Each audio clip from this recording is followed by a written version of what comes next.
បាទរដូវនេះរដូវដាក់ទៀនវស្សាបងប្អូនបាទឥឡូវទីខ្ញុំមកដល់វត្តកោះស្ក្រឹមហើយអរគុណដល់ High Tech ដែរបានចូលរួមការឧបត្ថម្ភបាទថ្ងៃនេះមកដល់ចុងភើម្ដងមានអីខ្លះនេះបាទ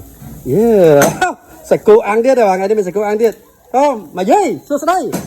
បាទមកម៉ាក់អ្នកហ្នឹងហ្នឹងមកហើយ10នាក់បាទហើយយកអីមកខ្លះមកដាក់វត្តនេះវត្តអីគេមកយាយវត្តអីគេណាវត្តកោះស្ក្រឹមបាទអូសួរកញ្ញាម្ដងកញ្ញាហើយសាច់គោអាំងនេះរសជាតិមិនដែរបានភ្លក់នៅ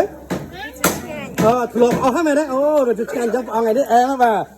ឥឡូវមកវត្តមានម៉ាក់អ្នកដែលមកជាមួយអូនមក10នាក់10នាក់ម៉ាក់យាយប៉ាអីមកទាំងអស់គ្នាណា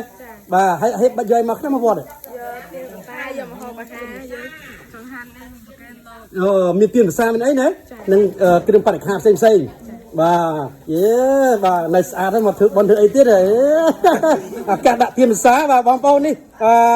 បងអូនស្រីគាត់យកសាច់គោអាំងមកដែរបាទមើលទេថ្ងៃនេះមិនបាច់ទេព្រះអង្គដឹងអែមបាទសាច់គោអាំងបាទមើលបាទហើយបង្ហោះទៅណាបាទអូបាទគោអាំងសាច់គោអីនេះអែមណាស់បាទបងប្អូនមិនដែរនេះបាទមកបានម៉ានអ្នកដែរហ្នឹងអូញ៉ាំមកមួយអើមួយអើបាទនៅវត្តណាមកពីវត្តណាដែរមកពីភ្នំពេញមកភ្នំពេញណាចុះបងមកពីណាដែរចុះខ្ញុំមកពីមួយអើដែរភ្នំពេញដែរភ្នំពេញដែរចុះបងស្រីមកខាងណាដែរអូនខ្ញុំមកពីខាងតាក្ដោតាក្ដោដូចជាតាខ្មៅមែនទេចិត្តព្រះស័យលើអូចិត្តផ្ទះខ្ញុំដែរអត់ស្គាល់នៅក្បែរគ្នាសោះព្រះស័យតាក្ដោក្បែរគ្នាទៅនៅមួយគ្នាបាទចុះជាធូរមកអត់ចុះជាធូរណាជាធូរសួស្ដីយាយមានសួរយាយខ្លះមកប្រគិនបងថ្ងៃហ្នឹងយាយខាមានទៀនវាសាមានអីខ្លះរៈអីទាំងអមានតាំងពី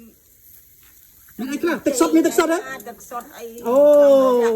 បាទអីទាំងអមែនទេបាទនិយាយចឹងកាន់អសោះទៅសោះទៅថ្ងៃមុខទៅណាបើដាក់ធ្វើបនច្រើនហើយទីយកទៀមសាមកបានទៀនណាពីមកគូស្មាពីស្មាយកមកពីហ្នឹងមកគូយ៉ាងបាទចុះសាច់គោអាំងនេះមកយាយសាច់គោអាំងធ្លាប់ទិញពីមុនមកយកមកគេលោកបាទបាទមានអីអរគុណដល់ប៉ាម៉ាក់ខំយកសាច់គោអាំងមកមានអីទេដើម្បីឲ្យយើងទៅមុខទៀតវាកាន់ល្អភាសាណា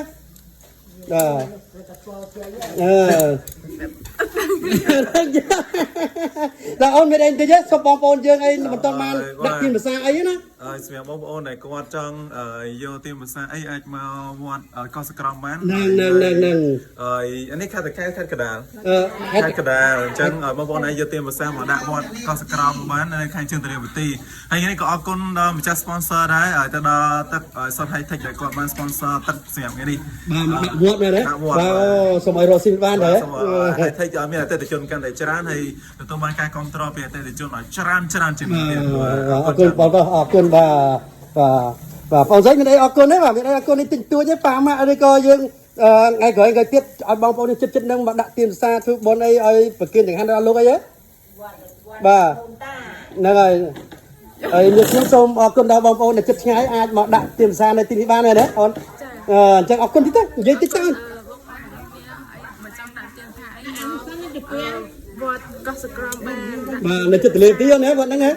បាទអរគុណច្រើនអូនបាទអញ្ចឹងបងប្អូនដែលនៅចិត្តឆ្ងាយបាទក្បែរទលេទីអីណាបាទកុំភ្លេចវត្តកោះសក្រំបាទបងប្អូនអាចយកចង្ហាន់បាទឬគ្រឿងបរិក្ខារមួយចំនួនអាចមកដល់វត្តទលេទីបានហើយចិត្តទលេទីវត្តកោះសក្រំបងប្អូនបាទអរគុណបងប្អូនដែលមកធ្វើបុណ្យនៅទីនេះបាទ